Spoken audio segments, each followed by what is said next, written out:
Welcome to episode 20 of AFC Fylde Still We Rise. This is quite an important day in the history of this save here on Football Manager 2020.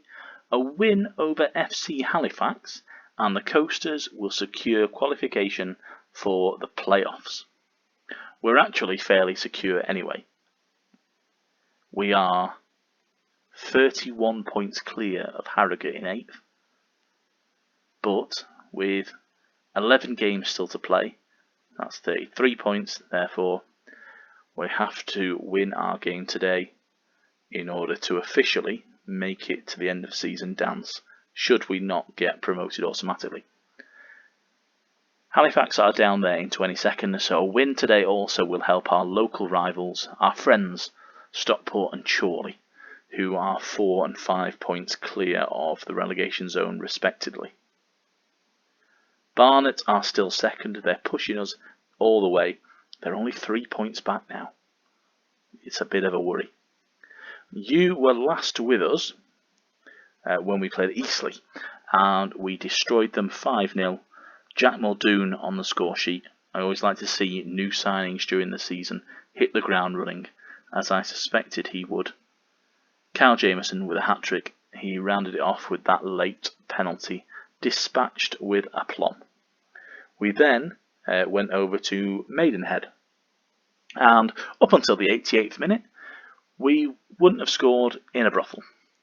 It's only our second loss in the National League this season, so let's not draw too many conclusions, but I did think that perhaps we'd been partying following the Eastleigh result, or perhaps sticking that many goals past them weakened our fitness levels. Be that as it may, Danny Philliskirk also picked up an injury around that time, which meant that our striking options were sorely limited, given that Jamie Proctor was already out with a longer term injury. We headed over to Weymouth from the National League South, the Bob Lucas Stadium, and survived a scare pretty much. We just weren't at the races during the game at all. Alex Whitmore had to head in his 10th of the season to get us over the line, and we really had to defend hard late on in the second half.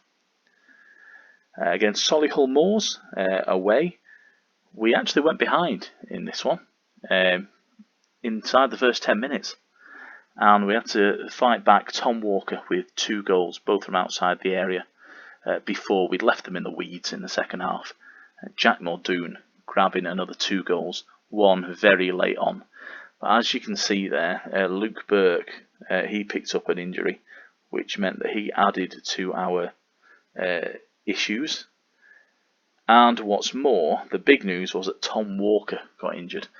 Tom has been absolutely vital for us in the advanced playmaker role from central midfield this season.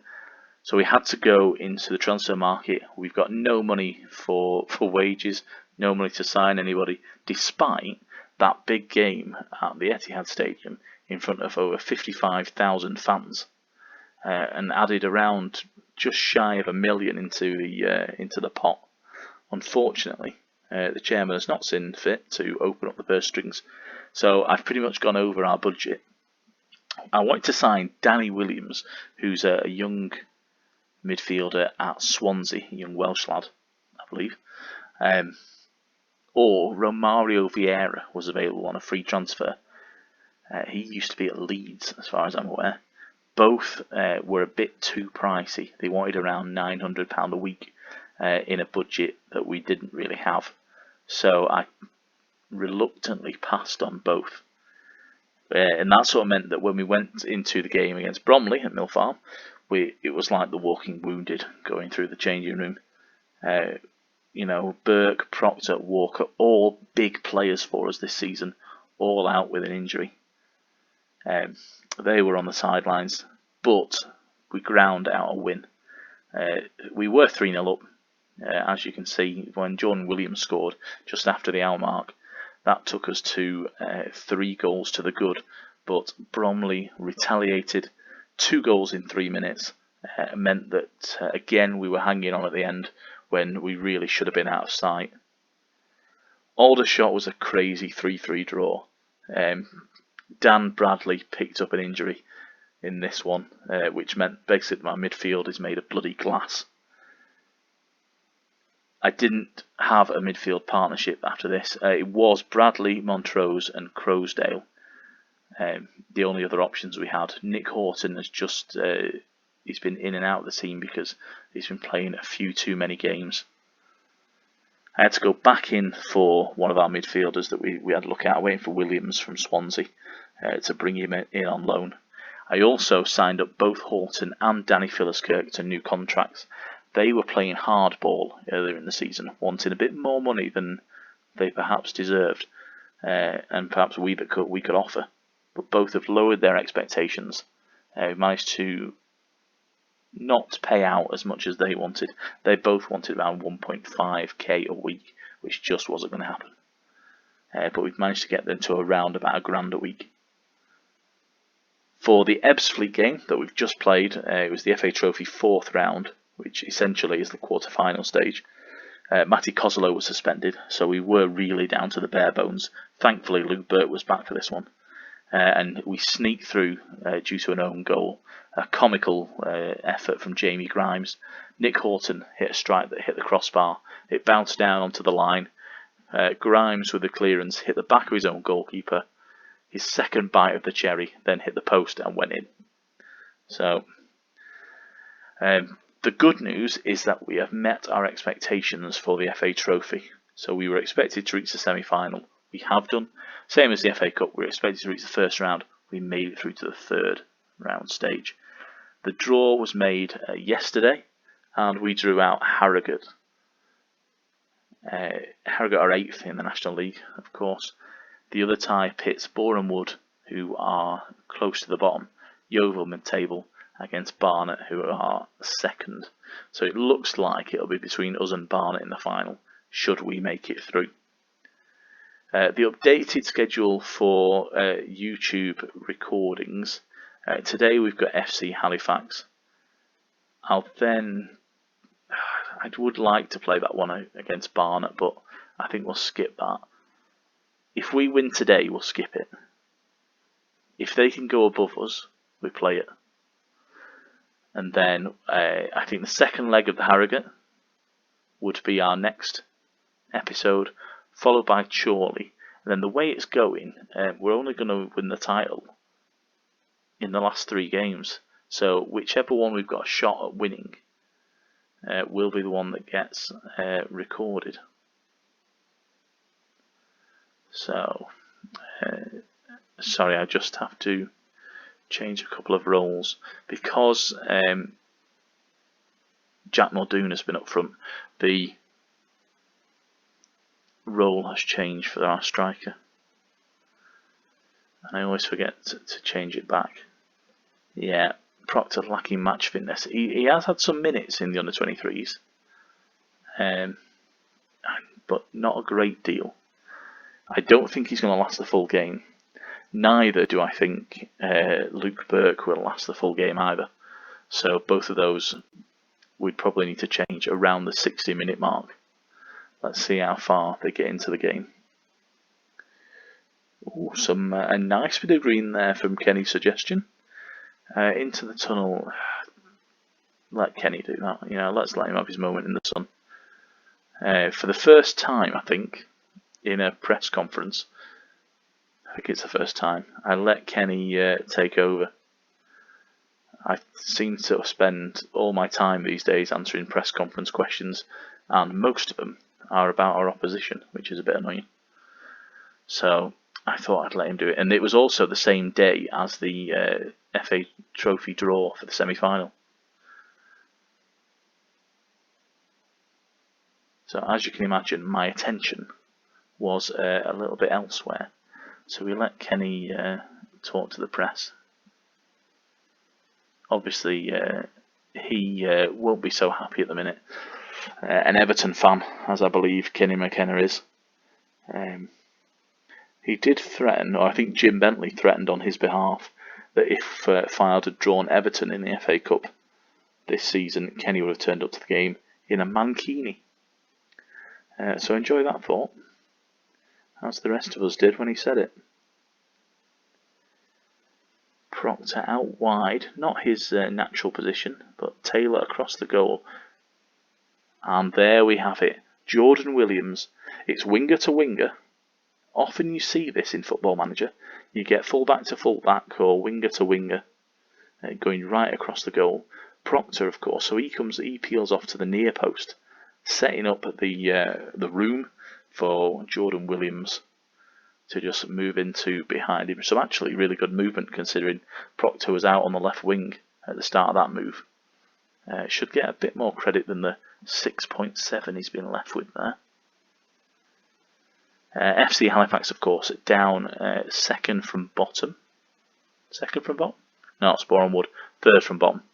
But they are a few points shy of both Chorley and Stockport.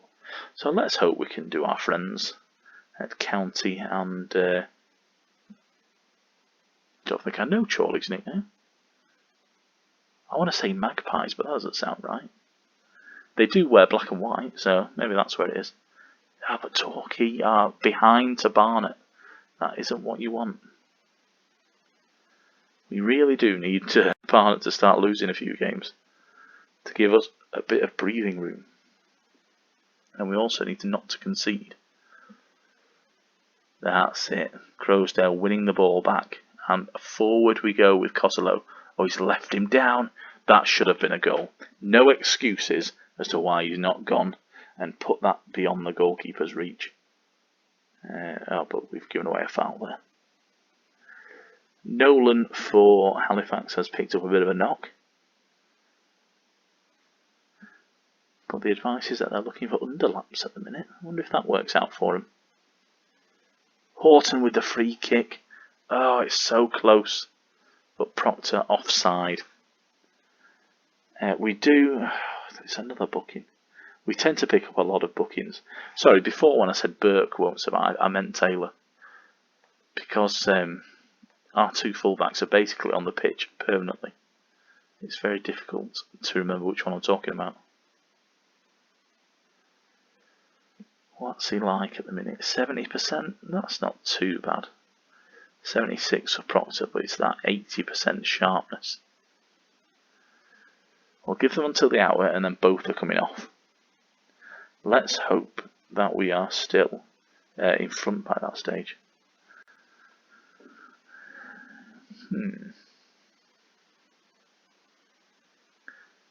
Both teams have got players called Danny Williams. I mean, that's not going to be confusing for the referee at all, is it? Refereed by Mr. Brook today. That's it again. Proctor out wide. He's supposed to be a target man on support. He's generally this season not spent any time out there. And I don't know what Costello was doing with that one. I'm hoping that it was he was trying to set up somebody, but no, Luke Burke's got his 15th booking of the season. Christ. And that struck the bar.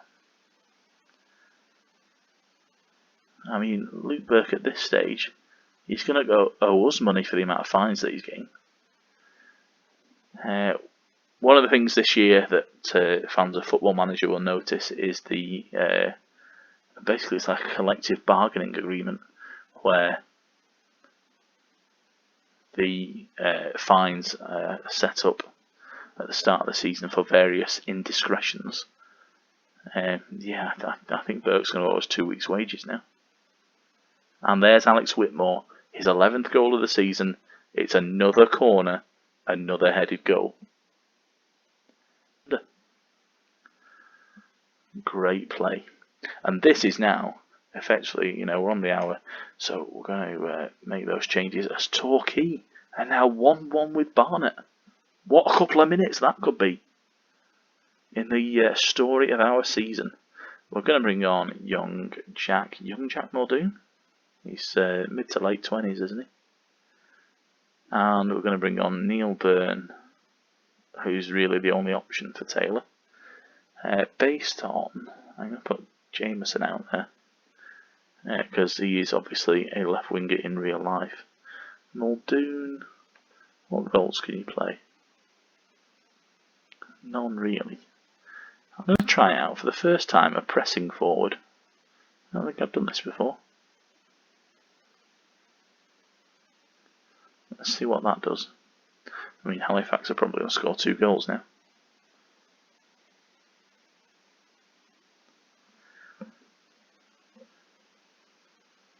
No booking this time, thank you. Thank you. Oh, no. There's one for Michael Kelly. We balls that up, haven't we? There we go. Williams retrieves out to Kozolo, but it's cleared up the field. We need to get our foot on the ball here. Montgomery just slowing things down. We tend to go sort of slow, quick in our build-up. There's a lot of sort of popping passes round before we suddenly kick it into high gear and set our wingers away. Horton tackled this time, but it's a free kick to Halifax. Don't know what that was for, possibly offside. A bit more information would be nice. Oh, Rodney's through.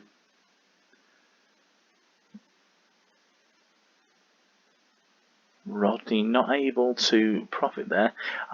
He seems a bit isolated, to be fair. I'm not going to blame him for anything like that. Even though they're playing their 3 attacking midfielders, well, 2 wingers and an attacking midfielder, quite close to him. If you look at our setup, that attacking midfielder is moved back. Even so, he looks very isolated. I wonder how many goals he's got for the season. It's always disrespectful during a game when I cut away. Look at that. 2 goals this season for a striker on loan from Salford. 2 goals. No wonder Halifax are in the bother that they're in. That's appalling. I mean, my right back's probably got 2 goals. Has he? Oh, he's not got any. Fair play. Do you know what? I take it back. I take it back, Rodney. Our right back has not got 2 goals. He's got 6 assists though. More than you have. And this is the end of game highlight, let's hope. Yeah. Tame effort there from Matty Kozolo. And that is the final whistle. AFC Fylde have qualified for the playoffs. Well done, boys. That is job number 1 done. Start of the season we were predicted 5th. What did Barnet do? They were at Torquay, weren't they? A 1-1 draw. That's put us 5 points clear of Barnet. That's a great result. We are now enough points clear of Harrogate that they can't catch us, with 10 to play in the National League. We are secure in our playoff place. I'm assuming. There we go. The press know all about it. We have won our last 5 home games. Our away form hasn't been brilliant. And there we have it. Episode 20. Significant events taking place. AFC Fylde guaranteed ourselves the playoff. I mean, there is the concern that this whole series is set up for the god-awful dramatic punchline of us having to drop into the playoffs because of Barnet and then get to Wembley again and lose to somebody like Aldershot or Ebbsfleet. It'll be Ebbsfleet as well, won't it? It's guaranteed to be Ebbsfleet. The team that are going to go be relegated with Fylde this season should the National League North and South playoffs take place. Although, while I'm on that, and this is a bit of a rant, so just strap yourself in and get your slippers and be comfortable with it. It's unbelievable that the FA have still not, at this when I'm recording this, approved the voted resolution for the National League seasons so that the playoffs can get arranged and get on with it. Clubs are having to make big outlays, not only on COVID testing, but there are training costs, there are player contracts that were due to come to an end. that are going to have to be looked at again. It's a shambles from the FA and the National League. It just needs sorting out and deciding, right, those playoffs are happening, these two teams are going down with Chorley. But we await news on that. So, as discussed then, our next episode will be... We'll see where we are for the FA Trophy's first leg.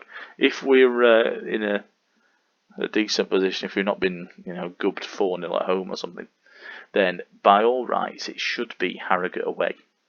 Following that, there'll be Chorley, definitely, local rivals, and from then on it will be whichever game we can win the title with. And I think we should probably do the last day as well. So that's the next 4 episodes. There's more work for me to do to play these games in between, but I'm looking forward to it. We've now got our squad fully manned with our additional midfielder. So Tom Walker is going to be out for another 6 to 7 weeks. That will take him to the middle of April. Kurt Willoughby, Bradders, he's out for... he's only out for 6 days. Gashed at lower leg. Willoughby, 2 months. So goodbye to him. And of course we've got these issues here. Players that are not quite fully fit. Andy Taylor had to come off then as well in that game. So it's going to be a struggle to get to the end, but we're going for it. Thank you very much for joining me for episode 20. I will see you for episode 21.